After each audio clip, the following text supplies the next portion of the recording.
Hello students, Rajwinder here with the new topic that is belongs to nursing research, and this topic I particularly prepare for the students belongs to my previous college, and in this I would like to start the nursing research subject. And first of all I would like to discuss the introduction of nursing research. First of all, research is very mandatory for the profession. The profession is exist only when the research are there.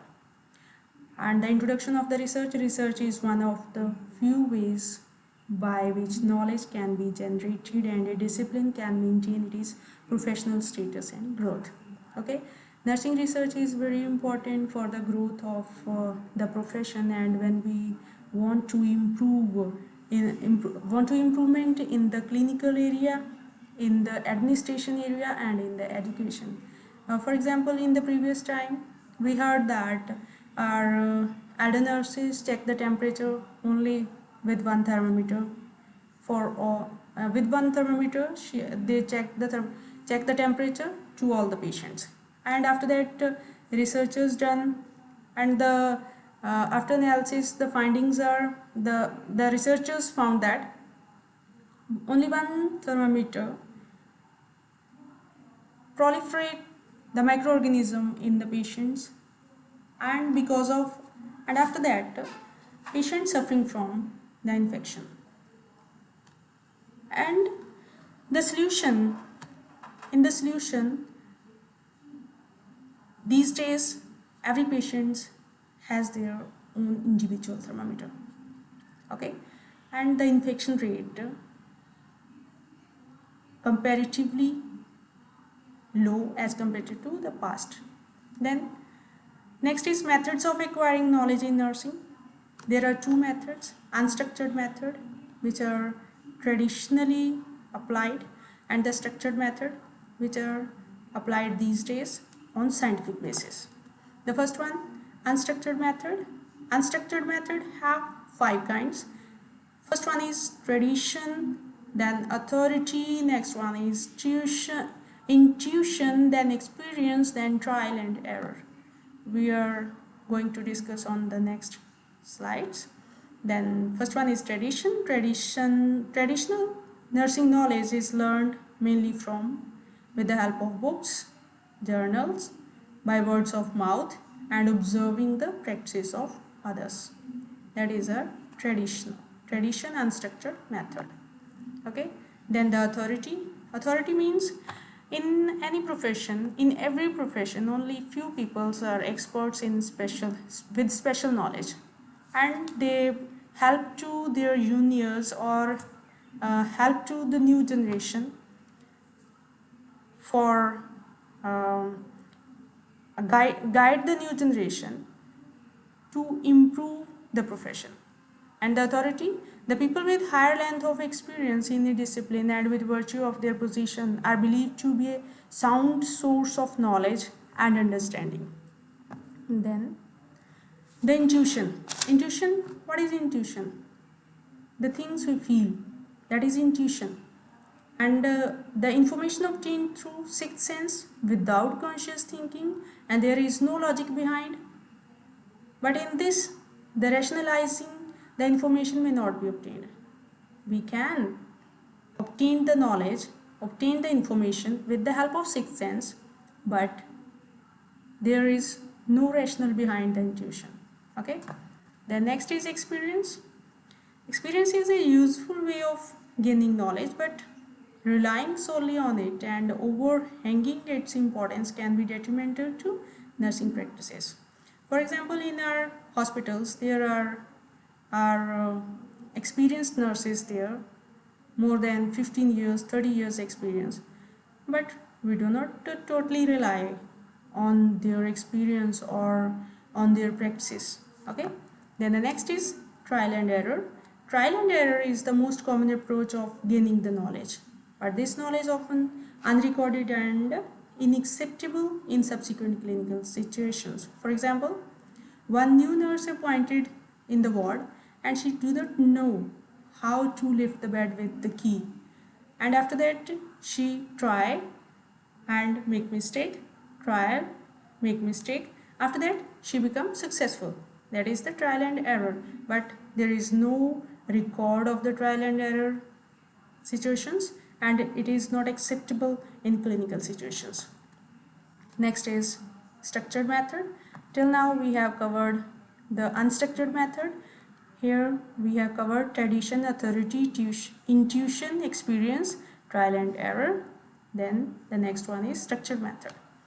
Under structured method divided into 4: logical reasoning, assembled information, problem solving, and scientific method. We are going to discuss in here logical reasoning. What is reasoning first?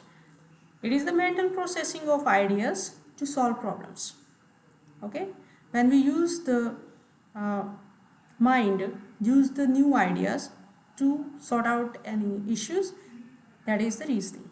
And there are two kinds of logical reasoning. First is inductive reasoning and second one is deductive reasoning. What comes under inductive reasoning? Inductive reasoning is, it is the process of developing generalization from specific observation. What is that? Generalization from specific observation. When we collect the data or when we observe one person, and on the behalf of that we think that everyone doing this behavior. For example, one nurse observed that one child very much anxious in the hospital, and she think that every child feel bad in separation anxiety. Okay, that is the specific observation. She observe only one child and she make the judgment for every child. Okay, then deductive reasoning, it is the process of developing specific prediction from general principles. For example, specific prediction from general principle. For example, in our fourth year there are 50 students and 49 students gave their exam and scored very high, but I do not know about the 50th students. But I thought that if 49s are brilliant in this subject, then the one left and the 50th number also brilliant one. Okay, when 50 students doing one activity in a brilliant manner, then the 10 or 20 left students also doing well. Then next is assembled information. Assembled information actually when we collect the data for future use. For example, it might be collected at the level of local level, national level, international level. For example, in our city there are various hospitals, and if we collect the data, how many women gave birth to the baby with the help of cesarean section or with the help of NVD, give the birth through NVD or through cesarean section. But that data may be we can use in clinical decision. Okay, assembled data in making clinical decision, healthcare professionals also rely on information that has been assembled for a variety of purposes. Then the next one is problem solving. Problem solving, when we use an idea to solve any kind of problem, and if that idea is very effective, then every time we can use that particular idea on the similar situation. Okay, nurses encounter means face several problems in their day-to-day life. When they use problem solving process to solve a particular problem and find a particular intervention effective. Then scientific methods. Research conducted within a disciplined format is the most sophisticated method of acquiring knowledge that human has developed. Human can develop their knowledge with the help of research in a particular discipline. Here the meaning of discipline is related to profession, because there are lots of profession, and every profession known as profession when the research exists there. Okay, research is most accurate, reliable and valid method of knowledge acquisition. Mind it.